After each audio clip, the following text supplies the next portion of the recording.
Hello friends, welcome back to my channel Shabana Babu lifestyle. কেমন আছো বন্ধুরা? আশা করি অনেক ভালো আছো। আমি অনেক ভালো আছি। তো দেখো বন্ধুরা, চলে এলাম আমার রান্নাবান্না শেয়ার করতে তোমাদের সঙ্গে।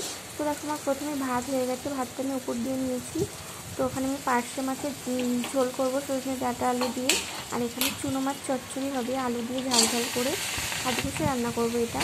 তো দেখো, প্রথমে আলু দিয়ে দিলাম, তারপর চুনো মাছগুলোকে দিয়ে দিলাম। এক এক করে আমি সমস্ত মশলাগুলো দিয়ে দেবো। আর ওদিকে আমার কুচি কুচি করে পটল ভাজা হচ্ছে। তো দেখো, আমি এইভাবে সমস্ত মশলাপাতি দিয়ে দিলাম। কাঁচা লঙ্কা চেরা, পেঁয়াজ কুচি, নুন, হলুদ, গুঁড়ো লঙ্কা, জিরে, ধনে, আদা বাটা, রসুন বাটা, সরিষার তেল দিয়ে আমি ভালো করে একটু মাখিয়ে নিলাম। নেওয়ার পরে এবার আমি পানি দিয়ে দেবো।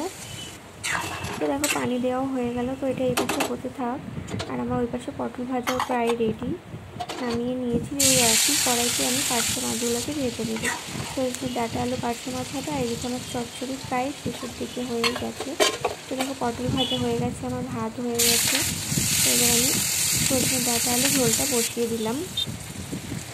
তো আমার ওখানে চুনো মাছ চচ্চড়ি প্রায় কমপ্লিট, মাছ ভাজাও রেডি।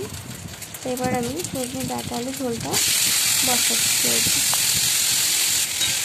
তো দেখো, এই সমস্ত মশলা দিয়ে দিলাম, দিয়ে আমি পানি দিয়ে দেবো। তো দেখো, পানি দিয়ে দিলাম।